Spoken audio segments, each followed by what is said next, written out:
Et me revoilà, c'est toujours Flome qui présente sa collection. Cette fois, je suis dans la partie du bas, donc voilà, tout ça on a vu dans la première, hein. Puis on va commencer, bah ça aussi on a vu. On va recommencer ici. Et là c'est parti. Alors bon, le Rumble Pack, on va pas s'éterniser dessus, hein. Le Rumble Pack, c'est un Rumble Pack. Là il y a quelques jeux 64 qui traînent encore parce que c'est comme si j'en avais pas assez. Avec Banjo-Kazooie 2 dans sa version Jap. Toujours des boîtes un petit peu marrantes, hein. Qu'est-ce qu'on a? Ah oui, toujours du rare avec Diddy Kong Racing, un classique incroyable. Banjo-Kazooie 1. Voilà, hop, je filme. Je suis désolé pour la qualité de mon cadrage. Mario Golf 64 qui était pour moi une révélation sur la série. C'est le premier Mario Golf que je faisais, vraiment. J'ai trouvé que c'était vraiment amusant. J'ai passé des heures et des heures dessus. Mario Tennis par contre que j'ai découvert très très tard, que j'ai acheté au Japon il y a peut-être 1 ou 2 ans, donc bon, l'ayant pas découvert en temps et en heure, j'ai pas pu apprécier sa qualité à sa juste valeur. Pourtant, en y jouant en rétro, je reconnais que techniquement c'était vraiment balèze. Un grand classique encore, Jet Force Gemini, on parle beaucoup de Rare actuellement, pour moi c'est une des séries que j'aimerais qui reviennent le plus, j'aimerais vraiment que ça revienne. Pokémon Snap qui avait une jaquette style appareil photo jetable, sympa non? Alors voilà, qu'est-ce qu'on a? Un grand classique maintenant de la Saturn, hein, Knight, avec la manette. Knight. Ensuite, on a, dans le désordre, Chuchu Rocket sur Dreamcast, avec la manette. Une My Dreamcast, un grand classique encore, Biohazard Code Veronica. Et puis là encore, hop, qu'est-ce qu'on a? Alors ça j'en ai 2, parce que quand je l'avais trouvé à pas cher, j'en avais pris 2. Ça c'est un CD promotionnel sur Shenmue, je sais pas si vous connaissez. En fait, voilà. Je sais pas à quelle occasion c'était distribué exactement, mais ça permettait de se faire une démo sur le jeu. En fait, on voyait la réalisation, on pouvait jouer dans le jeu, et en fait, quand on allait dans les premiers lieux, il fallait chercher en fait ce monsieur qui, je crois, était, pardon pour le doigt, le président de Sega à l'époque, et donc il fallait le rechercher dans Shenmue. Il fallait mener son enquête pour rechercher ce personnage. Et donc voilà, je l'ai trouvé à 100 yens, donc ça fait presque rien. J'en avais pris 2, même 3. J'en avais refilé à un pote. On continue donc avec Shenmue, on attend toujours le 3 qui devrait sortir avant la fin de l'année, j'imagine. Et puis Shenmue 2, voilà, le grand classique.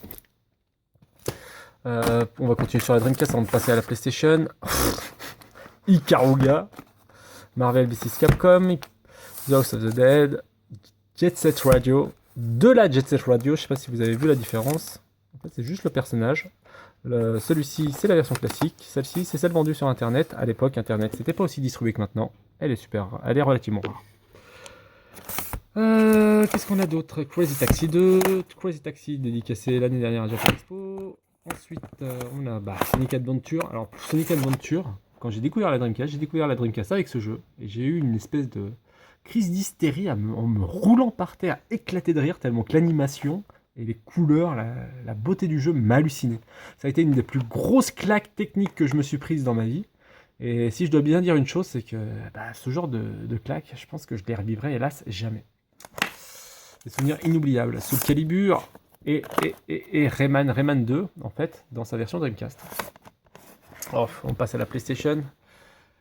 Alors, on a Thunder Force 5, un grand classique, Biohazard 3, Soul Age, les prémices de Soul Calibur, Legend of Mana, que je n'ai pas du tout fait, je vais pas en parler, Clonoa, très sympa jeu 2D, un peu dans l'esprit Nintendo d'ailleurs, je trouve. Dommage que la série n'ait pas mieux continué que ça. Metal Gear qui a... voilà, on peut rien dire, Metal Gear c'est parfait. D'ailleurs, j'ai une dédicace, c'est pas sur ce jeu, mais j'ai une dédicace de Kojima. Ridge Racer Revolution, bon là il y aura toute la série des Ridge Racer, j'adore les Ridge Racer, sauf peut-être le Rage Racer qui est celui-ci. Ridge Racer Type 4 avec l'intro qui m'avait rendu amoureux, hein, quand on est gamin. On tombe amoureux de gens faits de polygones. Non, c'est pas le cas de tout le monde, je vous le rassure, c'est qu'à moi qui est vrai. Ok, on continue avec... on va peut-être pas tout montrer quand même, il y a du Goemon, il y a beaucoup de Goemon, il y a vraiment beaucoup de Goemon. Mais, et puis il y a aussi beaucoup de Rockman, parce qu'en fait ils sont tous là, tous les Rockman NES qui ont été réédités sur PlayStation, ils sont tous là, voilà. Et puis, Rockman X3, Rockman 8, Rockman X4, il m'en manque encore, Rockman Adventure, Dino Crisis est le plus beau, alors vraiment le plus beau avec un look, Dracula X, hein, vraiment qui m'a foutu une claque mémorable. Hein. C'est un jeu incroyable, ça. C'est peut-être un de mes 3 plus gros coups de cœur du jeu vidéo, avec, si je devais dire d'autres, Shadow of the Colossus et Okami peut-être. Vraiment, un jeu incroyable. On passe un petit peu en dessous alors, qu'est-ce qu'on a ici? Tout est à l'horizontale. Alors on voit qu'il y a de la GameCube. Bon, ça c'est un adaptateur pour foutre ses cartes mémoire sur PS3. On a tout un tas de chi. Ça c'est pour mettre des lunettes dedans. Non, bon. Biohazard 4 au fond qui traîne. Ça c'est le coffret qui est un peu rare aussi. Alors là en fait on a tous les Biohazard. Donc là c'est le 4. Hein. Puis là en fait... Hop et là. Vous savez, je sais pas si vous connaissez ce coffret qui est immense. Qui regroupe en fait sur GameCube. Hop, je vais peut-être pas l'ouvrir. Tous les Biohazard, alors ils sont même pas dans le même sens là, bon, j'aurais mieux fait de ranger ça, mais j'attends d'avoir un peu d'espace pour tout ranger comme il faut. Donc voilà, ce coffret est monstrueux, maintenant je crois qu'il vaut une fortune et est relativement rare, c'est pas non plus introuvable. Une petite Game Boy SP Mario, enfin Famicom, édition Famicom, c'est toujours sympa.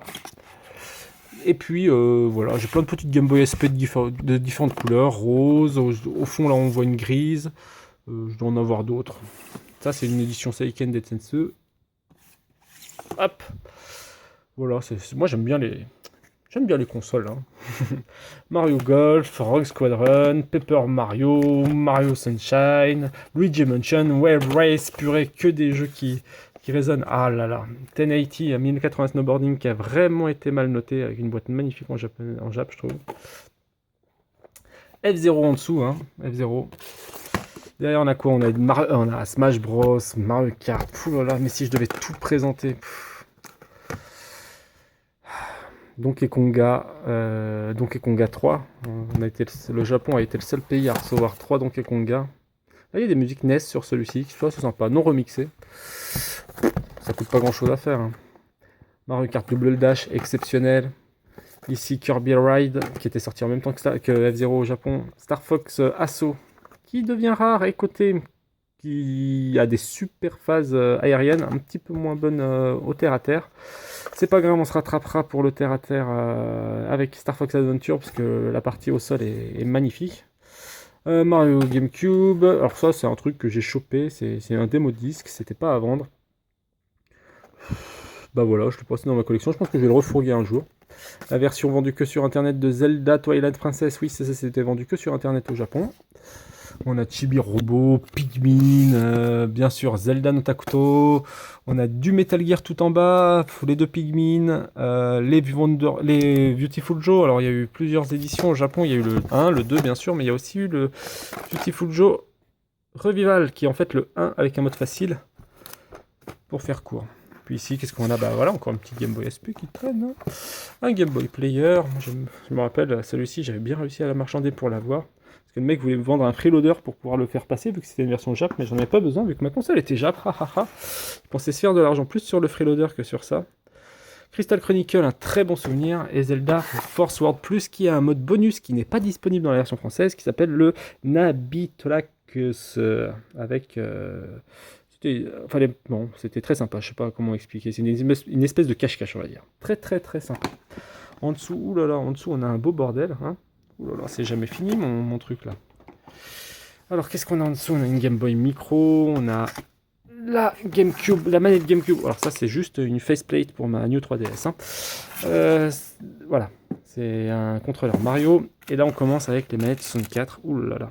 Si vous saviez combien j'en ai, je sais pas si on va les voir, je sais pas si j'aurai le temps de les montrer, mais je sais pas, j'en ai plus de 15 je pense. Là c'est plus de cartes, hein, des trucs qui servent à rien, qui traînent chez moi. Ça c'est un calendrier fanart sur Shadow of the Colossus. Qu'est-ce qu'on a encore? Une manette GameCube encore, oh là là. Des cartes mémoire, des Wiimotes, oh là là, c'est vraiment les trucs que je sais pas où foutre. Là, c'est plein de trucs du club Nintendo, ça commence à devenir le bordel. Je vais ranger tout ça après. Hein. Oh là là. Le club Nintendo et Mario Paint, hein, un grand classique aussi du temps de la Super Famicom, c'était vraiment génial ça. D'ailleurs, je suis très content de savoir que Mario Maker soit fait par le réalisateur de Mario Paint. Il y a encore plein de clins d'œil qui vont être mis et... Ça me plaît énormément. Alors là, on a encore plein de calendriers. Hein. Ouh là là. On va pas trop s'éterniser sur ces petites merdes. Des calendriers. Ah, ça, c'est ça. Ah, ça, oui, c'est ça, j'adore ça. Attendez, hop. Faut juste que je quitte le téléphone 2 secondes. Alors, je sais pas comment je vais le mettre. Je vais essayer de mettre comme ça. Oh. Ah, elle est pas dedans. C'est pas grave. En fait, voilà. Ça, je trouve ça magnifique. C'était vendu sur le club. Enfin, vendu. Distribué par le club Nintendo. C'est une manette Super Famicom qui se branche à la Wiimote. Elle est pas dedans parce que je l'utilise souvent. Ouais. Super beau, hein. J'en ai 2 en fait. Quoi d'autre? On a une modèle Famitsu de Game Boy, hein. Pourquoi pas. Un 60, comment ça s'appelle? Un transfert pack. Voilà. Là ici on a le coffret de Biohazard Umbrella Chronicle que j'ai pas du tout aimé. Une petite Famicom Junior trouvée sur une brocante. Oui, je sais, je trouve des brocantes de malades dans le coin. Ça, je crois que j'ai payé ça environ 30 €. Voilà, en boîte tout. Une manette, ouais. Une Wavebird qui n'est pas en très bon état, mais c'est une Wavebird quand même. On a un Rockman ici, une Game Boy qui se cache là derrière. Et là, on arrive sur mes jeux PlayStation 3. Waouh. Et j'ai fait un gros bordel. Oh putain. Je range un peu. Donc sur Xbox, évidemment, j'ai Bayonetta que j'avais découvert sur Xbox 360 et qui était vraiment... qui avait fait des erreurs de jeunesse au niveau du calibrage de la difficulté, je trouve, mais qui était vraiment très très intéressant, notamment au niveau de l'histoire. Trusty Belt, un grand classique du RPG, action RPG, vraiment magnifique, poétique, super. Lost Planet, que j'ai pas du tout accroché. Gear of War, que j'ai même pas fini. Ridge Racer 6, que j'ai beaucoup aimé.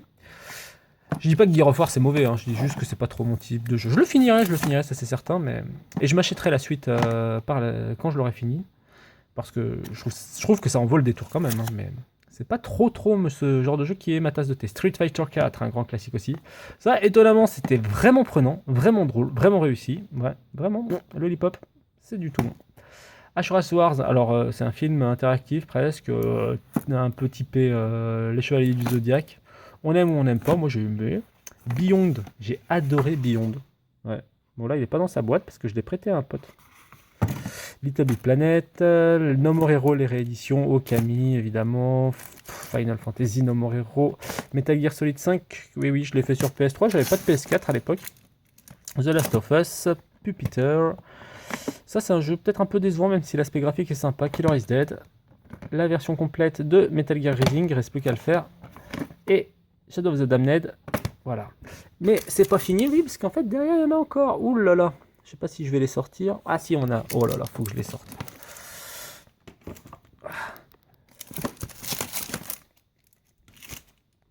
Alors, au moins pour ces deux-là, deux jeux rares. On parle beaucoup de rares en ce moment parce qu'on espère beaucoup d'eux. C'est Grab It of the Goodies, By the Goodies, qui était un jeu rare très sympa en fait. C'est une espèce de Luigi Mansion, voilà, vu par rare.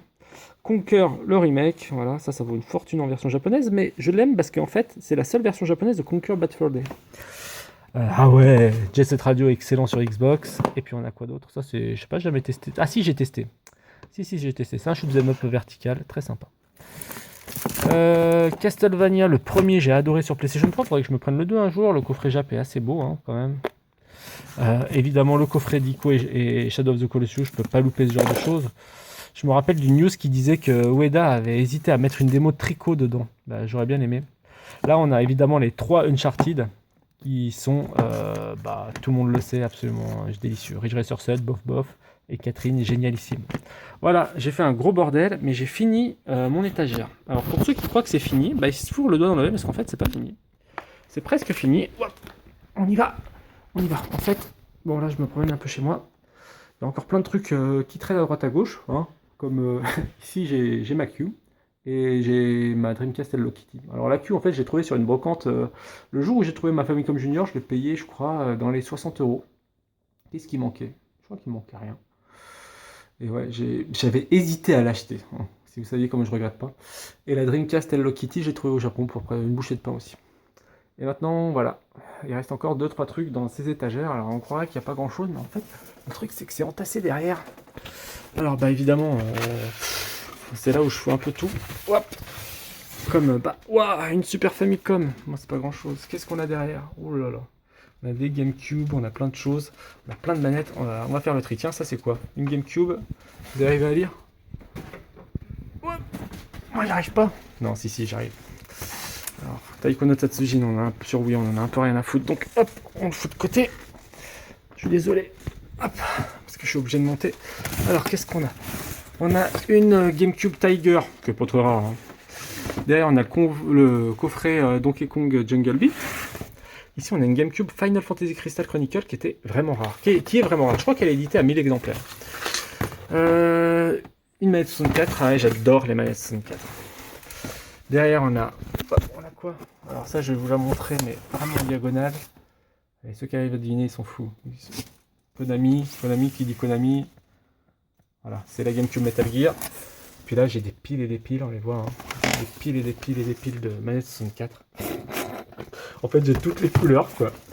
Vraiment toutes les couleurs. Je ne vais pas m'éterniser là-dessus, mais j'ai vraiment toutes les couleurs. J'ai fait la collection. Là, hop, et là. On a Castlevania, un gros coffret. Et c'est pas fini, parce que là-haut, ça continue encore avec un peu de Taiko no Tatsujin, ouais. Mais surtout, j'aimerais bien montrer un coffret, voilà. Là, on a du Metal Gear Solid 3. On a Typing of the Death, vous connaissez, c'est un clavier, on tue des zombies au clavier. Le coffret Zoé. Des choses. Ah oui, ça c'est une manette Wii Sport qui était offerte sur le club Nintendo. Coffret Anubis. Là-bas, on a une Saturn qui est bien cachée. Et puis, ouais, ma PlayStation 3 60 Go. Oh putain, j'avais oublié le truc qui est derrière. Vous voyez ce que c'est là en carton gris? Ouais, je vais vous le montrer après. D'abord, je vais vous montrer ça. Parce que ça, c'est vraiment rare. Oh merde, je peux pas le sortir. Ah, putain, c'est vraiment le bordel. Bah, il est coincé. Alors, ceux qui savent lire le Jap, bah, en fait, c'est un coffret très rare de Shadow of the Colossus, Wanda Tokyozo. Pourquoi très rare? Parce que, en fait, j'en sais rien du tout. Hop. Mais je sais que je l'ai voulu et j'ai vraiment galéré à l'avoir. Alors, attendez, il faut juste que je le sorte. Hop. Alors, on reconnaît un petit peu là cette fois. Alors, hop. Alors qu'est-ce qu'on a? Ouais, purée. Voilà. Donc en fait, on a un coffret très rare, Wanda Tokyozo, avec dedans voilà. Bon, des prospectus, le jeu, un t-shirt, et puis je crois que c'est pas tout en fait. Je crois qu'il y avait autre chose, si je dis pas, voilà. Un DVD Nico qui parle en fait des prémices du jeu, on va dire. Ah ouais. Ça, je rangerai ça après, on va le laisser. Va falloir... Purée, je me casse la gueule. Ah, ça, c'était un coffret aussi Metal Gear Solid 3 qui est assez rare, avec, enfin, que j'ai jamais vu en fait, que j'ai vu qu'une fois avec un headphone. Bon, ça vaut pas. Des neuf, mais peu importe, j'aime. En fait, c'est peut-être un des derniers trucs que je vais vous montrer. Je pense pas que je vais l'ouvrir. Ça, c'est un coffret dont je suis le plus fier. En fait, voilà. C'est le Nintendo 64 DD. En fait, là-dedans, on a une 64 noire. On a le 64 DD. On a tous les jeux de 64 DD, sauf deux. Mais que j'ai acheté par la suite et que j'ai foutu dans cette boîte d'ailleurs. Donc en fait, ça c'est le complete set du 64 DD. Il manque qu'une chose, qui est sortie un peu après. C'est un clavier 64 DD que j'aimerais bien trouver un jour. Voilà, je vais pas la sortir. Et puis là-haut, il y a une Famicom Junior. Voilà. Bon, je crois que j'ai fait un peu le tour de tout ce que j'ai. Vite fait, hein. On pourrait s'éterniser un peu plus, mais vu que c'est déjà un peu le bordel par terre, que j'ai encore plein de jeux là-dedans. Et puis, pour terminer, hop, voilà, ici j'ai ma Wii U, ma PS4. J'ai acheté des trucs comme ça. Parce que c'est rare et que quand les copains en ont pas, je suis emmerdé, alors je leur revends. Une Xbox, des 3 petits coffrets, mais vraiment, on va s'arrêter là. Voilà, c'était la présentation de ma collection, ça a presque pris 40 minutes. J'ai parlé tout seul comme un con pendant tout le temps. J'espère que ça vous a donné un peu de rêve, ou j'espère que vous avez une collection encore meilleure que la mienne, et que vous allez me la montrer. Bah voilà. Allez, ciao, merci.